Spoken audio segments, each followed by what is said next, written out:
Hello and welcome everyone to GuildGab, episode 51. This is a show all about Guild Wars 2 and Heart of Thorns. Today we are going to be talking about the Engineer's Elite Specialization, the Scrapper, as well as the Morm event that happened last weekend, or kind of happened, tried to happen. We'll talk a little bit about that. Tried to happen. We have some changes on Tuesday, probably the biggest being that Black Lion key farming, I guess another step down in viability. Pretty much rest in peace at this point. And we just got word today that there is going to be a world premiere Heart of Thorns trailer at TwitchCon on September 25th. So we'll speculate a little bit about that. But let me introduce all my wonderful co-hosts. We have a full show today. I'm AuroraPeachy. We have MMO Inks, Alex of the RPG Shack, Akasaurus Rex, and Corvus Plays. What's up? Woo! It's a very hairy stream today, and I'm very happy to have all of us RPG cat here. down here. And the RPG cat, more hair. Yay. RPG kid. I would say more something else, but I won't. Let your imaginations fly on that. Yeah. So, the brand newest news is that they just said that the world premiere Heart of Thorns trailer is going to premiere on September 25th, which is Friday, one of the first days of TwitchCon. That's something I wasn't expecting. I was like, there's another trailer? Like, I thought we kind of had all of our trailers already, but I suppose it's going to be updated. What could we see in that? I guess this will be the trailer that, they're calling it a launch trailer, and this will be the trailer I think they'll use from here on out to, like, advertise Heart of Thorns to, the general masses, I guess. The general masses, not just for the fans, but, the general masses, and to sell it in general. Because the original or the trailer that we got back in January, that had a lot of Guild Wars 2 specific terms in it, like Stronghold, World v World, Guild Halls, and if like Guild Halls are kind of sort of universal when it comes to MMOs, but a lot of the other specialist stuff when it started talking about elite specializations and all the rest of it, and for someone who's coming into the game new, there's nothing really new and exciting there. You don't really know what you're looking at. You don't know if you don't know if druids have always been a thing. So I think it's a pretty cool idea that they're updating what we've currently got on offer, and being able to say, hey, hopefully we can tie in a little bit of the story there as well. Yeah, I think this will be the thing they push for kind of, I don't know, launch trailers are always like this huge thing, and I don't know, I wasn't sure if we were going to get another trailer, just, they had to stop doing the little videos of each specialization because of time and resources and stuff, but I think this is going to be a bit more of a big deal that'll be shared everywhere for everyone to see and get interested in the game. I do think it's going to be a bit more story-oriented, like the one that we got at PAX kind of seemed more like, it was like a summary almost of everything they announced, like a quick flashy trailer. And they shared like what looked like a screenshot from it, which looked like it was going to be more like the cinematic we saw at the end of season 2, which was way more story oriented and that kind of thing. So I think hopefully it's something like that. And we'll get a bit more of a glimpse at the story and a bit more kind of, I don't know, just be more impressive rather than like a list of vague terms which are meaning features that people might not be sure about, that kind of thing. I'm just like hoping that like maybe they'll have because like with like that cutscene you're talking about at the end of season 2 when we had that incredible super high res of Case face that showed we've never had that kind of like CG trailer before. I'm really hoping that this can have well, it doesn't have to be like Case face again, but just like something like that. Just like some kind of real story driven, just as you said, something about it. Maybe even have, I don't know, Mordremoth's tail or something, like just something, and just more story. I certainly hope it has a bit more relevance to the game than the original launch trailer did. Well, yeah. Oh, with the people, like... With like, the people spray painting alleyway. So random. It's like, and then someone goes swimming They really had some terrible advertisements. Yeah. Do you remember the one in the cab where they were going around? That was the absolute worst one. That was later, to try and, like... Have you been to Tyria? It's like, look, just take me to Times Square. I'm gonna need to go to Tyria. I'm trying to go to work here. This is what happens So when bad. cosplayers take over the world. It's like, It was worth a try. It was worth a try Yeah. to try and put Sure, something unique. sure. It was a worth kind it. of public stunt thing. I don't know. disagree. It was not worth a try. Bad idea. Nothing but bad. actually, you know what, guys?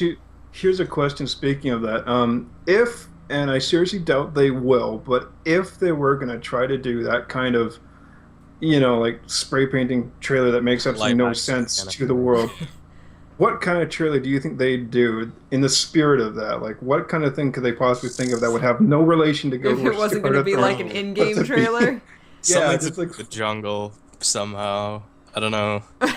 They'd have to tie it with the jungle. If it wasn't going to be an in-game trailer, hopefully it would be like takes place in from Antarctica. from like a convention or something, like people going, "Oh wow, Guild Wars 2" in front of, like, because they have some big impressive displays at some of these conventions that they've gone to.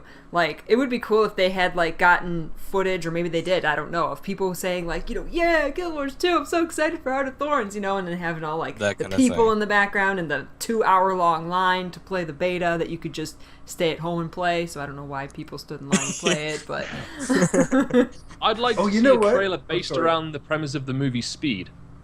Except instead of Sandra Bullock driving the bus, it's the Thug Life guy from Pax event. Oh, jeez. I was I mean, actually just they'll thinking, be in South America somewhere, and some regular people will be climbing a mountain, and they'll just jump off the side, and suddenly you'll be a Charr that's gliding or something, and it'll transform before your eyes. Or you know what? I was just thinking of, and especially for folks in the chat channel or just watching, listening. If you're too young to remember the show, but Reading Rainbow, like the intro for that show, where like people just start turning into these animated things, and suddenly it becomes like outer space, and it's just like someone starts turning into an astronaut and stuff like that. Wouldn't it be cool if they actually did that? Like, it's just like a kind of like depictions of everyday life, Everyone and suddenly people slowly start turns turning into- into like a Charr and into a Mordra. It's like, ooh, that'd be great. Nah, I think something cinematic as hell, something that gives us a bit more story Yeah. details and is exciting to watch. Like, I don't know about you guys, but like World of Warcraft cinematics are always really good to watch, even though, like, even if you're not interested in the games, like they just Oh, yeah, look that's impressive fun. and they're Right. kind of that kind of thing. And obviously they'll do it in their own style, and Yeah. I don't doubt there'll be some text that flashes up talking about some of the features or something. it has to. Um, It can't just yeah. be, But this would be the thing that I think this would be the main thing that they'd be trying to suck people in terms of like a marketing device, like apart from their announcements. They've and- made some new trailers recently that they've put on YouTube with like the free to play and Yeah. explaining the pre-order and like deluxe and ultimate bonuses for Heart of Thorns. There's been a couple trailers that they've put up, and they've been very good. They did a good job. Definitely. So Yeah. I wouldn't be surprised if they, they've upped their trailer game, so to speak. Yeah, so. yeah, for sure. And judging by the screenshot thing they shared, like it's gonna be a bit more cinematic and that kind of really arty visual kind of thing that they do really well. So should be good. Should be good. I definitely like, think, from like a marketing standpoint, I think that cinematics sell more games. Yeah. Yeah, It gets more people excited. So it's not going to be. It's like at PAX South, the trailer we got was all about features, right? They wanted to show you gliding and some of the elite specializations, and they wanted to show you features. And that sort of gameplay and stuff doesn't translate quite as well when you're trying to sell a game. I know that kind of sounds terrible, but it's true on a lot of Yeah. levels for a lot of people. Not everybody, don't get me wrong. But some sort of story cinematic that gives you a tiny synopsis of what's going on, why you should be excited about the game, some snazzy spell effects, for example. You can see Ritlock holding his claw out. Yeah. I mean, exactly. come on, he's summoning Glint or something in that shot, right? So some big spell effect that looks nice and flashy to wow people, to get them kind of crazy, and some story, little pieces of what the story is about, or where we're at least starting at, like going forward. Yeah, for sure. I'm hoping that this trailer does a lot of focusing on the actual Mordrim themselves, because they just look so dang cool and unique as models go for games. Like it'd be really awesome if they really try to focus in, and actually I would love this so much if they actually do show some kind of physical bit of Mordrim himself itself. Like, What about that? doesn't do the whole body, but I mean, we like did see pieces of Zaitan when he from far away. It'd be so great to just get that sense of like, or what would be really awesome is if it gets narrated by Morgemoth. In the same I would way like that, the Breath of the Lich King trailer. See, I would like something really that's what I want. small if I we're want gonna that. see him. I wouldn't want to kind of spoil too Yeah. much about what Oh yeah. the encounter is going to be like, or what Mordemoth will look like. But yeah, for sure. And I think as well, in terms of as far as enemies go, in Guild Wars 2, like the Mordrim are the most kind of freaky looking, like really kind of disturbing. Even the concept behind them is kind of like the darkest concept, behind an enemy that we've kind of really had so far in Guild Wars 2. So like, this whole idea of corruption, like how weird and kind of just, I don't know, how strange they look and creepy and stuff like that. I think it would be cool for them to show off more of that and more of the environment and the dinosaurs and the kind of where everything's going to take place. And with more story details, which I'm craving at this point. This year's just been feature after feature and mechanic after mechanic. Rough. I've missed like the story, so I'm looking forward to just getting a taste of that, even the smallest. Yeah. At the same time, like, you don't want too much of it spoiled, Well, right? No, That's what's no. gonna like. It's not. It's You gonna want be like something the to hype you up, driving but force. not to spoil it. And ArenaNet's Yeah. been very good with not giving us too much of the map in the Maguma Jungle, not giving us too much of story. They only gave us like the first 2 instances, so I don't think they wouldn't put anything in the trailer that would ruin it. But they, like you said, they might tease us, like show us Morgemoth's mouth opening, or like that's what I'm hoping for, like just this little teaser that doesn't tell you anything. But Well, yeah. we've also only been given one option to go in the direction of the story so far. Well, exactly. So, yeah. so we've only ever been able to go and rescue the prisoners or whatever it is, instead of going and searching for Destiny's Edge. I can't even remember. And but so I think there's going to be a lot of optional story that they're not going to be able to spoil, simply because if you chuck if you throw a bunch of kind of optional stuff in the trailer and you go, oh, there's this really cool side quest where you can do X or whatever, and no one gets around to it, and they're just like, oh, but I didn't do that bit. I didn't do that bit. This trailer lied to me. That's true. Yeah. Yes, you. yeah. I wonder if they'll do any kind of slight summary of what's happened so far, because launch trailers are kind of. It's not like the kind of like the one at PAX. Like, yeah, it was big news at the time, and a lot of people would have seen it. But I think for a launch trailer, it has to be a bit more marketable, right? Like to people who've not played before. And so yeah, they could make it, if it's entirely story based, they would have to summarize something that's happened, kind of give some context to it, that whole thing. It's a hard balance of just listing features people might not understand and Right. But showing story that people haven't gotten to yet. So I don't know. So Just have to wait I and see. I can sort of envision, I can sort of envision the opening scene to be some sort of mellow jungle kind of music. You can hear the jungle sound sort of, and you can hear the fires burning. So you see the destroyed packed airships as it pans across like the scenery or something, and then have it start to open with like Ritlock pushing into the city or something or whatever. But if you stage the opening cinematic to be the destroyed fleet, the hurt soldiers or something like that, then that kind of sets the setting for this sort of troubled area, and then you can launch deeper into the trailer and more into the story of it. This way you don't have to tell this whole story of the pack flew over and the jungle attacked it. You can just see the aftermath right away, and players who are not familiar with the franchise can then just see this and say, oh, okay, the plane crashed or something, or the ship crashed, and we're in danger, we're stranded in the jungle. And I think that like something like that couldn't phase that well without knowing like the entire story or this big lead up to like the trailer itself. Did you guys see the trailer release for the last StarCraft 2 trailer that just was released? No. Heart of the Void. It's a good one. It's very, very Blizzardy, but I would really love to see moments like that, because there's these like wonderful like goosebump moments where like it's just like these like, like just it gets your blood going like, yes, because like when you have like these giant nasty things, and then because I'd really love to see Mordremoth and Mordrim and stuff come really crashing, smashing in a big way, so that we're seeing, holy jeez, look at that thing, look at that messed up plant T-Rex thing. It's like stomping and destroying, and then the heroes can actually start rising. You know, I don't know, maybe see Braum like do a smack fist to someone or something, and then that's when like woohoo, you're gonna start getting your adrenaline rolling. They'd be like Heart of Thorns or something, or I don't know, and just wars and stuff. I think they'll give us something new, but they'll also kind of list out all the features, all the elite specs have been revealed at that point, you know, everything. So then all these naysayers who are going, I don't know if it's worth it, I don't know if it has enough features, you know, they can go in one trailer, you can go bam, bam, bam, bam, bam. Yeah, exactly. Here's everything. If that's not enough for you, then bye. You know? Yeah. Stop whining already and go away. Let's move on to talking about the Mordrim event.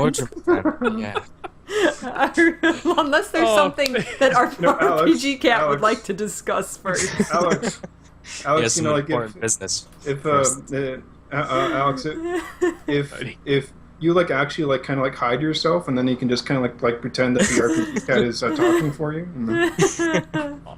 Alex has become the cat. So who actually played the Mordrim event last weekend? I did. I did a bit. I played shortly. I played a few rounds of it. Just to Before or after both. You were getting rewards, both? Both. I did. Both. Yeah, I tested it once I heard the outcries of people, you know, talking about how it was bugged. I just wanted to see what the event was like anyway. So I did that, and then I think like the next day, like a few hours after it was kind of patched in, I gave it another shot, and that's about it. Weirdly, during the post show last week, I actually did a round. So I actually played a round while we did the post show, and I got nothing. Got absolutely bugger all. And then I did it probably a day. Spent some time in it a few days later, and I got the rewards. But I tell you what, I think it's quite fun. I think the actual cycle of events was quite fun. Yeah. I think, well, it was weird for me, because, like, I don't know, they were talking about how, like, everyone go here, all you new players, come and find people and join a guild and do the events together and stuff. But the events kind of were so, like, just run here and try and tag something so you get credit for it, and then run over there and try and tag, and it wasn't, like, a thing you'd really do as a group. It was just zooming around trying to get your own personal rewards, and I don't know if it really did the job they wanted it to do. No. And plus, I mean, the fact that the rewards were bugged will have just, I don't know. It's a shame that, like, it was not long after all these new players are in, and their first experience of living that was the weirdest thing about it for me, was that they kind of almost advertised it as an event for new players when it had nothing to do with new players. Yeah. Like, it just went free to play, like, what, a month ago, and like, new players are probably barely through their first character. Like, they still have so much of the game to explore. I understand that you're trying to hype them up for Heart of Thorns, but, like, I didn't see any relevance for new players. I think the story it was even, like, it just it wasn't. I think it was a good way to make sure that you didn't kind of drown the starting zones in veteran players, because if you do have people who are completely new to the game, having everybody just drop into your starting zones. I mean, everyone remembers what the Queensdale train was like. That you know, when you're a new player and you drop in and everyone's calling you a noob or whatever. I do miss it though. You missed the Queensdale train. It was so chill, dude. I spent so many hours on the train. The Frost Gorge train was chill. Because oh, I get it. Hey. That was my train, was the Frost Gorge train. The Frost Gorge was good, but like there was a nice little community on my server around the Queensdale one, and it was all chill. It was full of dicks. Yeah, I can imagine. That's just because you're on a bad server, though. So. So I see a lot of people saying that the rewards were terrible. I disagree 1,000%. I think the rewards were amazing. The obtaining blooms was terrible. Yeah, the rate of bloom drop was terrible. The currency was bad. But the actual rewards I thought were great. I mean, you could get the Halo or the Horns if you were a new player or if you weren't able to get them before. You had Yeah. 4 different skins from the gem store that are currently not available. You had there was definitely some terrible pieces in there. The rare bag was like 50 silver plus whatever, and you're not going to get 50 silver back out of it most of the time. 50 luck, like what? That doesn't even compute to me. Yeah. Then you had an RNG box, this Memories of Scarlet box, had all kinds of amazing things in it. Yeah, which is They had great. the entire list of enamel dyes you could get. There were Dream Thistle and Leyline, like full skins you could get out of there. There was somebody got a mini Karka out of one. He messaged me and let me know he got a mini Karka. There was the yellow Moa, which is not currently available unless you buy it on the trading post. There was the gem store eye patch dropped from that chest as well. There were a number of really good rewards out of those boxes. And if I didn't need, or need is a strong word, if I didn't want the gem store skins, the toxic shoulder pads and gloves, then I would have spent all of my tokens on like those boxes. Now, as it is, I didn't get lucky. I didn't get anything out of the boxes. It is RNG. Don't get me wrong. I understand why that's frustrating. Right. But there were some good rewards on that vendor, and there's definitely good rewards inside the RNG box. The problem, of course, is as everybody's identified, is the bloom drop rate was absolutely terrible. The idea, the reinforcing the selfishness of the event was terrible. There was no, like in Brisbane, there was a counter for how many events your map completed, but no map reward. And then the other maps didn't have a map counter for events at all. I'm not really sure where the disconnect there is. It was also, the event was advertised as well as being this, you're going to want to find a guild. You're a new player. Here's a bunch of guilds that are advertising that they want you to join. But why? Why do I want to join a guild? All I care about is how many events I tag. I don't care about a guild. How many blooms you end up getting. And and I absolutely agree with you. The bloom drop rate was beyond abysmal. That and what kind of got me even more was that none of the mobs gave you XP.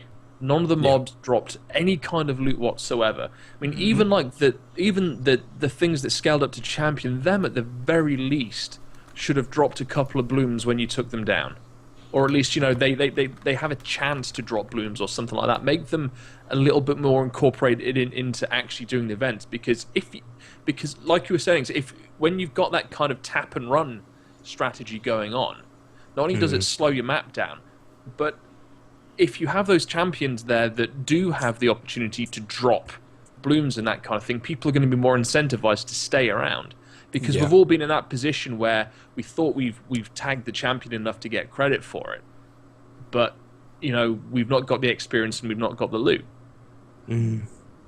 Yeah, what's a real shame is as soon as I identify the best way to, I'm no different from anybody else. I'm going to do the event in the best way that's most profitable to me. My time is just as limited as everybody else's. So after about 2 or 3 events, I identified the minimum amount of work I had to do in order to get credit, and then I could hop around the event and I could do 20 to 27 events without blinking an eye every rotation to get 15.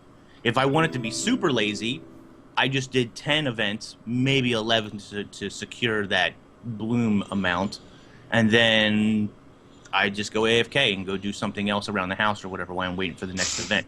The other problem too was too much downtime. Yeah, the downtime was crazy. I don't mean to harp on ArenaNet.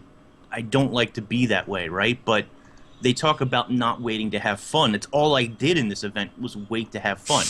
I play for 30 minutes, probably way less if I was being lazy, and then I sit around for 30 minutes and do nothing. I could have run off, I could have done PvP matches or whatever, and if I wanted to do more than one rotation in a day, which took more than 2.5 hours, then I'm going to sit around for an extra hour and a half to restart that 2.5 hour cycle. Way And too on much top of downtime. that, you don't get those bonus blooms either. You get the bonus blooms once a day. Once a day, yeah, Once a for day each per map. map. There was a thread on Reddit that calculated the number of blooms. Yeah, the maximum amount. Yeah, and thanks to one of the guys I play with for putting that in my direction, it's like 1,320 across the 4 days, and less than 1,400. Yeah, so you need 900 for your 2 potions. Yeah. Yep. Yeah. cat hair. That leaves that leaves you with what 600? Yeah. Leaves you with 600 and Roughly. something, and that's not a lot if you want to play that kind of that RNG game, like you're saying. If you're getting the eye patch and the carter and that kind of thing, if you want your rewards and you want to play a little bit of that RNG as well. Plus, I mean, that's Right. the maximum possible you could have got. That means 24 no, hours. You don't sleep. you know? No sleeping for the Doing entire every weekend. single It's event is just not to going the to happen, max, right? like to the max of that stack of the buff thing that gets you the rewards. Like that's insane. Yeah. It just wasn't enough. Like the events themselves, I thought they were pretty interesting. I thought they were quite fun, because it introduced players to the various mechanics of The capital one was of really Guild Wars cool. 2. That you had like the mini objectives, like the bloom generators. You had the dynamic items in the environment with the pods. And I completely forget what the other one was. The catapult. Yeah. I mean, that was pretty. It's pretty interesting if you could get on a catapult. Otherwise, I was going to you were say, a new could have player used a just couple sat more next to catapults. somebody on a catapult. Yeah, could have used a lot more catapults actually, because 3 catapults took way too long to. To If kill you were it. going to sit there and actually finish the standing event, it around. took way too long with 3 catapults. Yeah.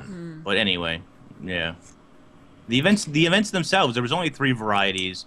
Would have liked to seen 4 or 5 maybe. I know, like, adding one more event, you're like, why does that even matter? But 3 events. They were all decent. They were all pretty good. Yeah. But yeah, Just, unfortunately, without they just without weren't some doing kind of worth doing. without some kind of map reward, without some kind of map bonus reward for hitting a particular threshold, there's little incentive to work together or to stay at events and really complete them to whatever.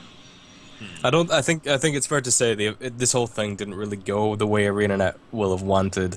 Yeah. And I don't know. I think like an event counter thing with like a map wide kind of thing. You complete this, you get this extra bonus thing. Would have just worked so well. It would have changed the event completely. And if I don't know, just the numbers were off and the whole reward bug was off, and just I don't know, it just wasn't. It wasn't what we wanted, and I don't think it's what they would have wanted either, to be honest. Do you think that we'll possibly see a repeat of this event, or do you think they'll just bury it and Well, say, did they not okay, say that we they can had? place- Did they not say Yes. they had more events planned, but they were kind of just not going to do them now, or something like that? I don't know. So That they weren't going to repeat this one. this Right. one won't be They're gonna repeat repeated. or extend. Yeah.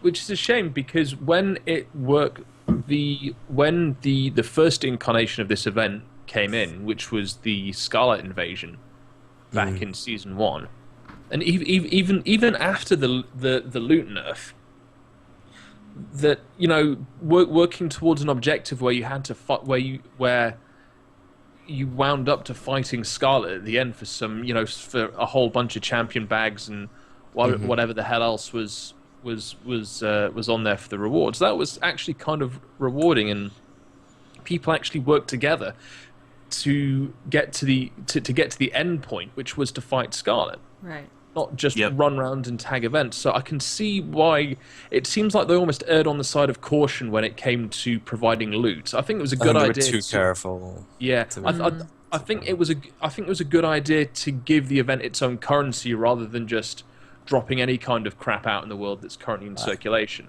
to keep it specific to that. But yeah, like we've said already, there just wasn't enough of it going around. And you know what? For sure. People talk about, it was way too, like, it wasn't fun to repeat. It got boring real quick. That's generally how world events go, right? You do the world event a couple of times, and it doesn't really vary or change too much. But you know what? If I was getting experience, if I was getting karma for doing this, I would have leveled my alts. I have characters who need a couple levels yet. Totally. I would have. Right. Matter of fact, I went there especially on a low level at first because I thought I was going to get experience and stuff like that for doing the events. Perhaps not on each kill, but once an event completed, I expected to get It's so at least weird. a little bit of I wonder why. experience. Maybe they thought the rewards would be too good that people would farm them, and then there would be too much XP going in. It'd be like a I was going temporary. to say, I think the fear is that these new players would level to max level in a weekend, and that's Yeah. Right. not. Yeah, I think so. It's not exactly something I think ArenaNet. I mean, I'm speculating, But I don't think that's something ArenaNet wants. They don't want you to level in a weekend and then map completion is less fruitful then for you, or it means less to some people, or to a good deal of people, I think, who are already max level. And they don't want that to happen. I mean, come Halloween, if they have the Labyrinth back, I mean, that's another way players would power level characters super fast. Yeah. And you know, they're learning lessons from these particular things, but I think you need to add a little bit of karma or a little bit of experience, a little bit of silver. You need to add a little bit of these things. You know, there's ways that you can dial it back rather than just say you get nothing, because getting nothing is not the right approach, I think. Yeah, for sure. Right.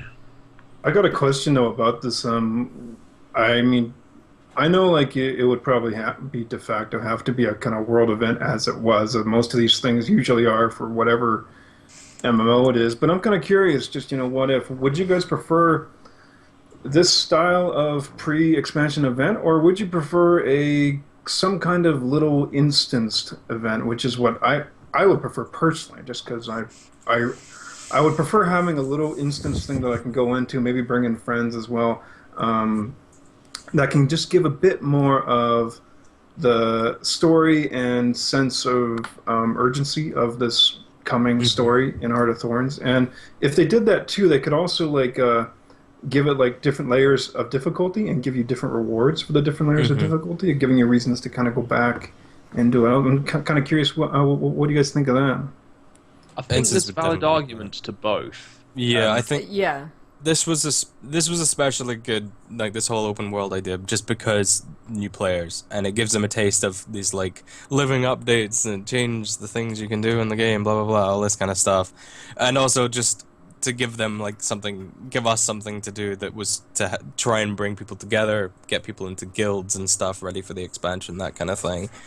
An instance kind of thing would probably be better suited as a kind of summary, or I don't know, something that we're repeating to go through. I don't know, like some season 1 thing that they could throw in just to give us something to do or something, Tower of Nightmares again or something. But I don't know, I think this kind of, I understand why they did like an open world type thing, and it would be hard to fit, especially because they couldn't tie it too much with the story if they were to throw in an instance type thing, because, you know, 24 hours is supposed to have passed between season 2 and Heart of Thorns starting, so what could they really fit in there? Yeah, right. Unless it was some completely unrelated thing. And I think this, probably, the open world thing was better just because it was still the Mordrum, it was still kind of relevant to what they're going to be doing in Heart of Thorns, and so I'd kind of prefer that.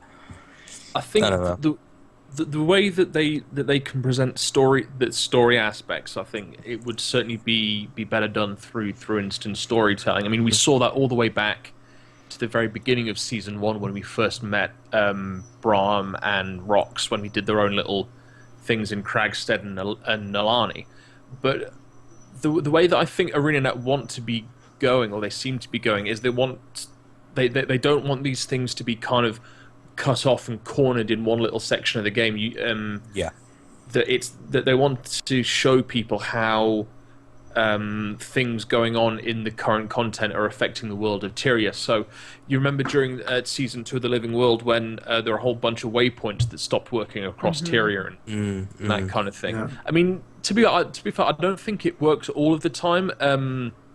There was one particular event partway through season 2 where you go to Iron Marches, and it's that chain of events where you have to fight the vines and then you have to kill the things, capture the workers and that kind of thing. I thought all of that got a little bit annoying, but having these kind of one-off incursions for a few days here and there, I think kind of makes sense, just in terms of situation building. It's a tricky thing, because if everything's in an instance, it's going to feel kind of disconnected from the world and the whole living world type thing. And I think that's why it was really good in season 2, where we got like new maps and we progressed through them slowly with the story, because it kind of tied the two together really well. But yeah, I know what you mean. Like there was the thing. When was it? Can't remember, but there was where we had to go to Frost Gorge, I think, just before we met everyone to bring everyone together at the Pale Tree. Just before the halfway point. And like people had to go to Frost Gorge and you had to complete an event and then you go into the instance and it's like, well done, we did it. But people were turning up and the event was already done. And so they were arriving at the instance and everyone's like, wow, we did it. Like we fought off all those Sons of Spania and you're like, what? And I just got here. Nothing happened. So like it's really tricky to tie the two together in a way that's like consistent and tells it how you want it to. And so that's why I think like Living World adding an episode that takes you to a new place and you've got the zone and then there's another part of it uncovered 2 weeks later and it kind of progresses together. The world's changing, the story's changing, and they kind of go hand in hand without stepping on each other, and I think that's a good way to do it. But obviously every time they add an instance they're not going to be able to add a new part of the world. So yeah, I don't know, like events like this do work. I think they just have to, I don't know, maybe it's just something they have to focus on. And I'm glad that they're obviously still looking into just little events that pop up in the world sometimes. I think we're going to see some of that after Heart of Thorns launches, because you're going to want to continue to entice new players to get, new players are going to see the elite specs out in the world. They're going to see, people doing the stuff that, go into their guild halls and all the stuff that they're kind of sectioned off from. But if you even have these events, like you give them these little teases, like, oh, here you can fight some Mordrum, and then, but okay, now they're gonna go back into the jungle, and if you want to fight them again or get those kind of rewards, then you got to buy Heart of Thorns. So I think that it was an introduction to a little enticing event to try and get those free to play. You want those free to play players. Ultimately, you want them to buy the full version of the game. So you need to keep doing these little teases. Like, there's so much more to the game if you purchase Heart of Thorns. So. Yeah, I think, in a perfect world, I would prefer an instanced event as well. Something like, just take any of the Halloween events, for example. The Mad King Thorn little instance, or... the dungeon, the Prince Thorn little instance. It's a tiny little instance. Not a lot, but there's a little bit of dialogue, there's a little bit of story. There's a boss to fight, not overly difficult, but he rewards something that you can do once a day or whatever. That would need to be adjusted, I guess, for the event. The other thing about the event is I think, in my mind, they could have improved the drop rate of the blooms. That would have made things a lot better or feel a lot better for players. That's just an easy little fix there. There's other things that need to be fixed, obviously, but they could have reduced the time in between events. They could have increased the bloom drop rate, and then they could have continued doing this event like every other weekend or something. If they're not going to have a beta event on the weekend, then have this running. You could just let this run in the background and let players collect whatever rewards they want. They can open the RNG boxes more if they want to, and this gives players something to do to occupy themselves before Heart of Thorns actually releases. And continuity-wise, it makes sense that the Mordrum are attacking, are invading, trying to spread out from the jungle, because we assume that's what the story is going to kind of be about. Well, that's a good point. Like, the drop rate was low and felt low, but how much of that felt that bad because it was only there for 4 days? If we knew this was going to be here for a few weeks, I doubt many of us would be complaining that they were dropping. It still would have been. It still would have been. It would have been. Yeah, it would have been bad, but it meant that you could farm for a couple hours or something every other night, and you would still eventually reach something that you wanted. I think, I don't know, it seemed like a lot of effort for 4 days, The thing is, if you look at something like the Battle of Lion's Arch, and the unique item that we got from those was the dynamic tempered spinal blades or whatever. Yeah. And I put a guide out for those, and I managed to get it together in, I think 3 days from beginning to end, from farming the events, and you needed something like 1,250 blade shards to do the entire thing. Yeah. Now, I managed to get that. Now, for 3 days, to get 1,200 of a particular item, a very specific item that is only there for that, I don't think that's particularly bad, especially bearing in mind all the other stuff that you had to get at the time as well. Having an event-specific reward that drops so sporadically or at such a low rate over such a limited period of time, it's kind of ridiculous. To be honest, I think having a drop of a bonus drop of 60 plus however many times you're going to do the event that day anyway, especially like, you know, what we've already kind of covered it, what with the downtime, what with the event tagging, blah blah blah blah blah. No, even if they were going to extend it, the drop rate would have needed looking at as well. I just really think that sorry, yeah, of course, do you want to finish? No, I think increasing the bonus would have been better. Increasing kind of the amount you get for each tier. I don't know, maybe you got like 1 or 2 blooms just for completing an event or something like that. You know, like just something, or a chance that a champion drops it or something. It's weird that they add this whole new item, this kind of currency. Another currency, yeah. Specific for this event, which is only there for 4 days. If it was a couple weeks or something, you know, to tie us over this and the druid until the next beta. I think it was odd. It was only a weekend. Just to throw it away after a weekend doesn't. Yeah. But then maybe this wasn't their plan. Maybe their plan was to do more events, you know, like using the same currency but slightly different or something. But since this one was kind of fell flat in their faces, maybe they're like, maybe let's just kind of sweep it under the rug. Yeah. I hope not. I would love for it to come back and have a chance at some of those rewards. I barely got to play it at all. I watched other people play it. I read all about everybody's feedback on it. But it makes me kind of want to play it, and I wasn't able to that weekend. So it's odd when they do these just one-off, one weekend, that's it. And it's over. I really think they would have benefited. I know this would have meant they would have had to put some definite development time in it, but I think they would have really benefited from having some kind of event that wasn't just a weekend, but that was very similar to what we experienced through the Tower of Nightmare / the Fall of Lion's Arch. Just the way that we saw things slowly evolving in the world, and then also having some kind of little instance thing to cap it off.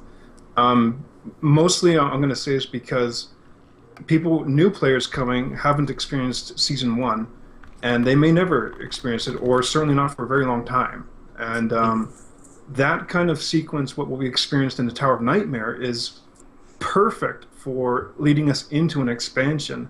And I know, like Corvus is like, so the time frame is quite short, but if we just imagine that lower time frame wasn't in there, then they could have actually implemented something where we're starting to see some changes in the world, and after, maybe over the course of 2 weeks or however long leading up to October. I just think it would have really benefited for new players to experience that one-off thing of, this is one of the coolest things that they can do in the game. And it's such a perfect thing, I think, to lead into an expansion. They're going like, whoa, this thing's changing. And it's like, okay, here we are. Expansion, let's jump into this, baby. I would have loved to have seen that, I guess, yeah. They've had a busy year, I think. They might have even planned just to a do little something bit. like that. They've been a little busy. Well, I think like it's I don't know, we've had 10 months since they announced the expansion to when it's going to be coming out, basically. And it's ArenaNet. They would have wanted to do a lot of stuff in that time, and I think the fact that they haven't has just been, telling of how busy they are. So I don't know, I can't fault them. They did something. We had nothing before it. It worked eventually after the first day. There's just a few things that they could have easily changed, and it's a shame because they could have just changed the numbers surely halfway through or something, but they said they weren't going to change it, during the events. Yeah. Well, one of the things that we know that they've been busy on, because segue she knows time. what I'm doing. That's Segue What have they been working on? Tell us more. Because if you remember when the specialization patch was coming up, one of the things they didn't show us was the engineers, because it wasn't finished at that point. Yeah. And it seems that they've been pretty busy on that recently, because today we've got the Scrapper, which is the engineer station. Damn. Check that out. Okay. He drops the mic. That segue. Beautifully done. Oh, to you, sir. Very nice, very nice. Very well done. So the what did you think, Scrapper, guys? flying turrets. Okay, so basically you can be Thor. We've established you can be Thor. You have a lightning hammer. You have a lightning hammer. You're Thor. Done. So much fun. Done. And Right, you game. have Thanks these for just you have these things called gyros, which are kind of like little floating droid things that they seem to have some AI stuff, but I think they also have like reactivation type skills, similar to when you summon an elemental or a minion or something like that. They fly around, and certain ones do certain things, you know? It's cool. There's like one that cleanse conditions, and they'll fly around and fly over to your allies and cleanse their conditions and stuff like that. Battery's not included. Yeah, exactly. It's exactly what it reminds me of. An older movie most of you probably haven't seen, but Oh, It's a you were great referencing a movie? Great movie. referencing a movie, yeah. They look exactly Have you like not them. seen it?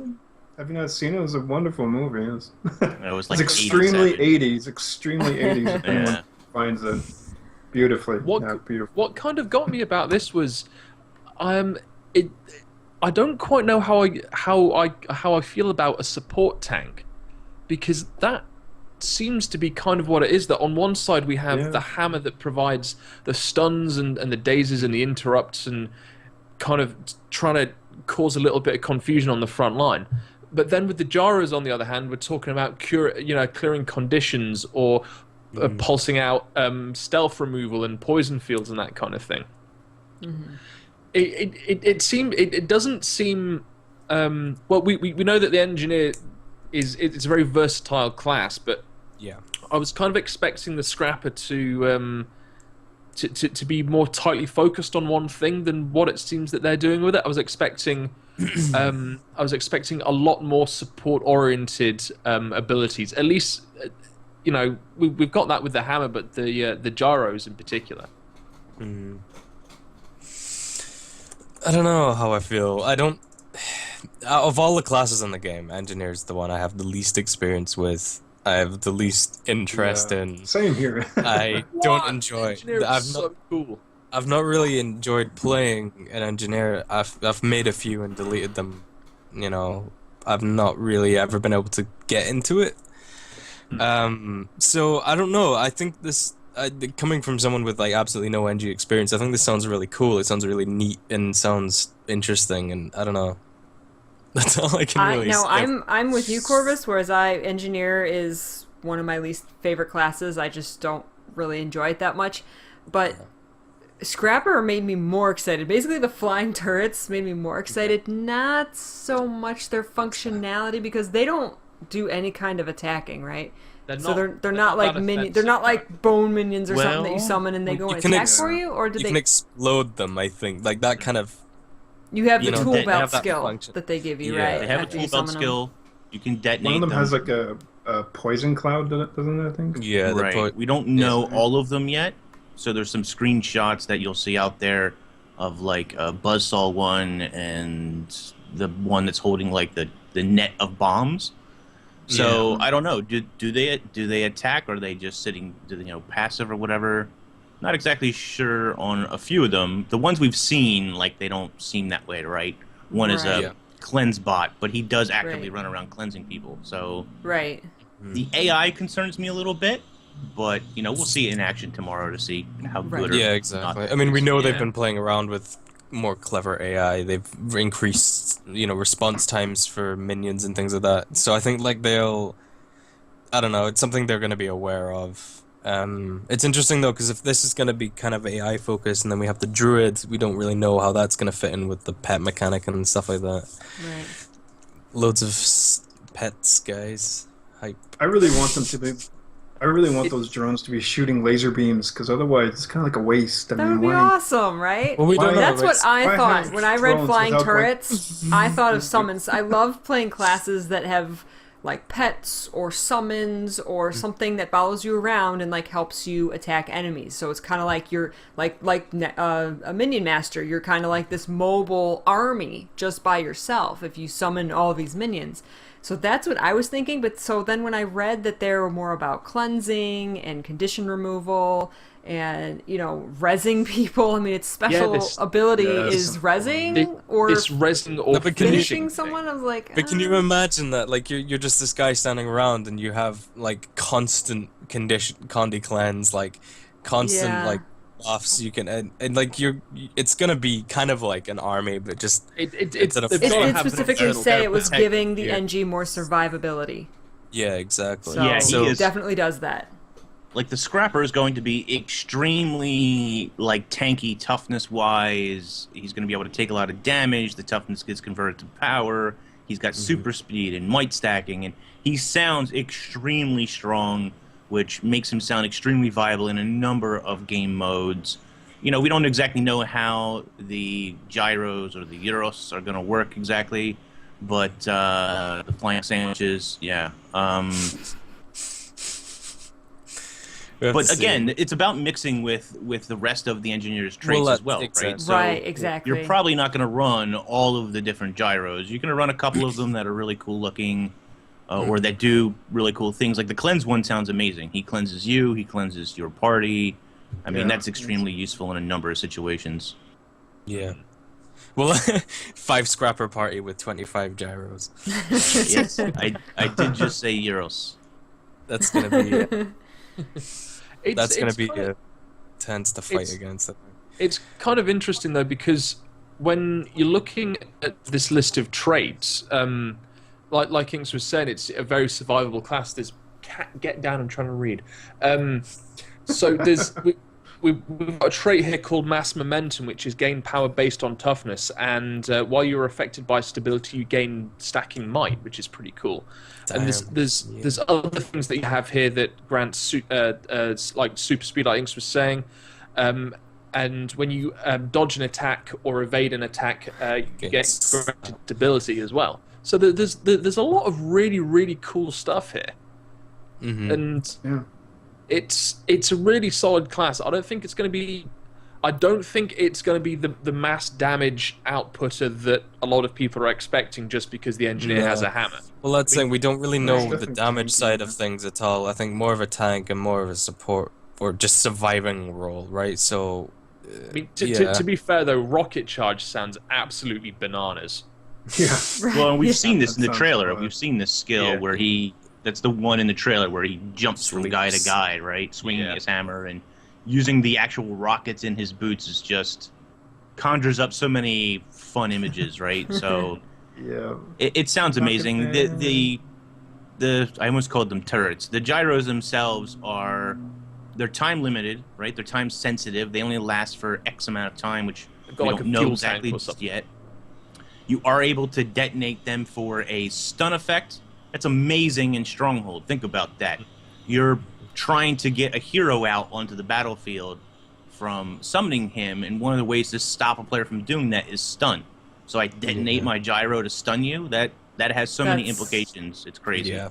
You can trade it to do other things as well. You can Knockback trade or them to have something. stability so that they can't be knocked back, and the implications of the actual class sound really fun, and it'll be interesting to see how they work. I mean, there's like you were saying before, there's ways to stomp and there's ways to res with using your gyro, so you can do it from a range. Like that in Stronghold's going to be pretty interesting. Like, you know, reviving your lord and having that Condi cleanse there too, or finishing from a range like that. I don't know. It's gonna be cool to see in every kind of game mode.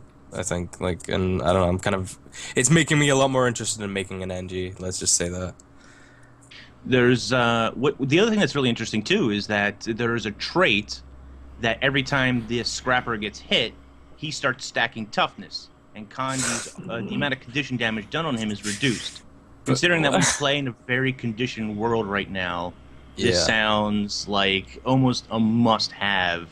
Like, if you're going to take this thing into PvP, it just sounds like a lot of fun. Someone else mentioned, too, like, absolutely, Timey will become a scrapper for sure. I 100% expect to see it happening. Well, weirdly, this isn't the first time that we've seen toughness stacking, is it? There is now a guy. I think it's a herald trait that you depending on how your energy, how many pips you've got of energy regeneration, you gain toughness based on your slower recharge rate or something. And this directly relates to raids, because we've heard them talk about raids about stacking toughness gear for particular encounters. This means that classes like the Herald and especially the Scrapper are going to shine in these situations, in these tank-like situations where stacking toughness is going to be extremely important. The reduction of condition damage on your character on top of that makes this hugely important in my eyes. So should be. It looks amazing. I can see some nerfs coming to the traits already. Yeah, we haven't even seen the class already. I mean, there'll be internal cooldowns and stuff on this stuff because you can't just let it stack. Stack up. Can you imagine a thief who just jumps you and starts pommeling you with his daggers? You're just stacking toughness up and lowering the condition damage on yourself. It's amazing. So They told us about the elite skill here as well, which provides a pulsing cloak field around it, veiling you and your allies from your enemies. So it's basically just area stealth that pulses, which is really cool. But it says the gyro itself remains visible. So unless you're gonna it's have to like keep an brown eye out. target doesn't follow you or something. Yeah, I don't know. But it doesn't matter because in a world versus world situation or even a PvP situation, the second you see that particular gyro, the gyros all look different, right? They're very unique looking in each fashion. So when you see a particular gyro, you're going to know exactly its function. When you see the stealth gyro, maybe it doesn't follow you directly. At least I hope not. That would defeat But the regardless, purpose. Yeah, exactly. the other player is going to know that you're stealthed somewhere in the immediate area. And in World vs. World, they're going to know that there's a group of people stealthed in the immediate area. And so, in my mind, it kind of defeats the purpose of the stealth in some way, anyway. So we have talked a bit here about how that it's got utility in a variety of game modes, and this is something we were talking about before we went live. Me and Inks aren't too convinced about how useful this is going to be in PvE and general open world bits and pieces. Yeah. So I mean, like that elite skill, where would you use that apart from just skipping mobs in a dungeon or something? Well, I mean, like in World vs. World, or even in PvP, it has huge implications. The tool belt on that sneak gyro, by the way, is amazing. It reveals stealth players. Can you imagine playing in World vs. World against another mob? It's very common to run Mesmers with Veil to stealth entire groups. You can then use this, or several scrappers can use this to then unreveal them. Like that removes the entire thing of the moment of surprise, which is very big in a lot of times in World vs. World. So yeah, definitely cool. There's also a lot of creatures in kind of less useful, but there are lots of creatures in the jungle that stealth themselves. There's not a lot. I'm overemphasizing. There's a couple that stealth themselves. So you could use this, I guess, to remove that stealth if you wanted to. But what Alex is talking about is in a party situation, in a group situation, in a raid situation, this mechanic of reviving, you can also down players as well, but that's kind of a PvP thing, really. But reviving players is very useful. But when you're playing solo, when you're playing in the open world, the question becomes, how useful is this mechanic really? Because if you take the Daredevil, or if you take the Chronomancer, or any other elite specialization, their special mechanic is always useful. It doesn't matter what game type you're in, if you're by yourself, if you're with a party, it's always wanted, right? It's always useful for you. But the Scrapper, the question becomes, is he really useful when you're just running around the world by yourself or whatever? Are you really going to notice his mechanic so much? Is reviving somebody at a distance going to be that important to you? Yeah. Planting, killing an enemy player, that's really only PvP or World vs. World. So is that going to make players feel less excited about that particular mechanic? I mean, because you're not going to waste your elite skill on like an Alpine Skelk, are you? It's just like, oh my god, Right. where's this Where's level that down go? Skelk got to or whatever? Better use my elite skill. I mean, I can see like the Condi cleansers and that kind of thing having some utility. But with the way that dare I use the phrase that the meta is at the moment, where you essentially free stuff and ice bow it, which is a very cut down version of what actually goes on. But the things with the stuns and attack blocks and that kind of thing on the hammer, even though they look pretty cool, I don't I don't know.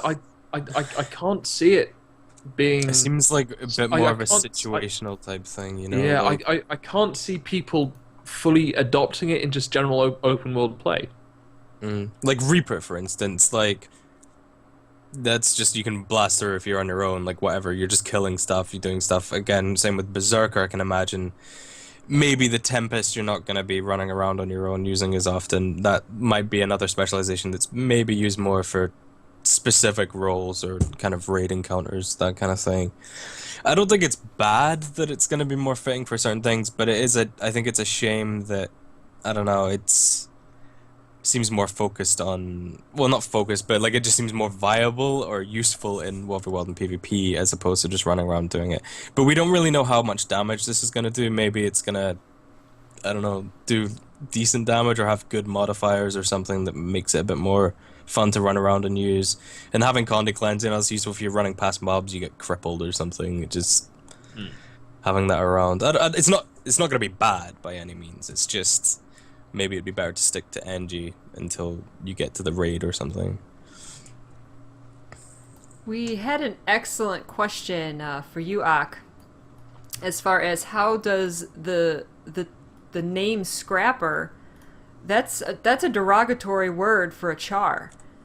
For the Scrapper warband. That's true, isn't it? Yeah, the Scrappers. So, I mean, being our resident Charr expert, you know, what do you think that how could they have used this term for one of the elite specializations when this is such an important term for a Charr? I mean, even in the concept art, it's a Charr as a scrapper, which is not a happy term for a Charr. No, it's kind of like if people call me Jap and stuff. It's not terribly nice. I think it'd be like a aspect of them just not remembering that. I just remembered it too because I don't think it's like just a specific warband, but it's kind of like a lower class of Charr society, of like ones that they kind of like like there's like a part in the personal story that I'm just having trouble recollecting exactly, but it's you interact with scrappers. And they are very much seen as the lower dregs of society. They're like kind of like lower than Gladiums. Gladiums. That's, right. Yeah, they're like even lower than Gladiums pretty much. And so there's like one view is that if you're a proud Charr of a warband and yada yada, and you want to advance in society and be glorious like Earthlock, you'd be like, I'm not a scrapper. But if you want to roleplay, you could decide to be one of the Charr. They're like, beep you, Ritlock, and you could kind of like embrace that term and be like, yeah, we are literally the drugs of society for Charr society, and it's like, yeah, I'm a scrapper, and the rest of the Charr would be like, ew, so there's actually some fun role playing bits of that, but I do think ArenaNet just kind of probably forgot about that. Because they always forget about Charr. Well, the thing is, like, Scrapper itself isn't a permanent kind of cast, as it were. It's more a punishment it's more a punishment for naughty Charr. It's a naughty step kind of thing. Yeah. Right. You have to go in this warband for a little bit. Yeah, you have to go. It's like, oh, right, we need to clean the ogre gunk off the swords, but right, they usually usually scrapper to do it and get a scrapper to do it. Yeah, it's usually a term of punishment for Charr who they make you do menial jobs or whatever. Yeah, so I mean, you could like embrace that identity, but yeah, actually, I do think it's more Arena that probably kind of forgot about that cultural sensitivity that Charr have for in their tiered society, which actually brings up another point. I really wish they'd do more story points on all this cool stuff that's in the racial storylines before you get to like the level 20ish or so, when you start leaving your little racial world to join one of the three. My diction is totally leaving me today. One of the major three things. Like the vigil, the orders.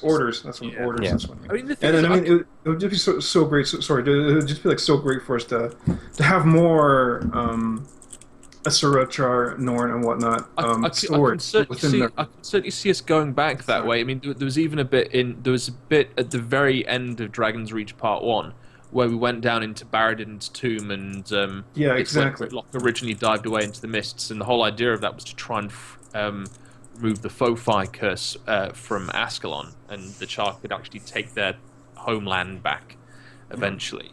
On top of that, there's also the Flame Legion, who are somehow still about after getting their asses kicked up and down Ascalon in Guild Wars 1. But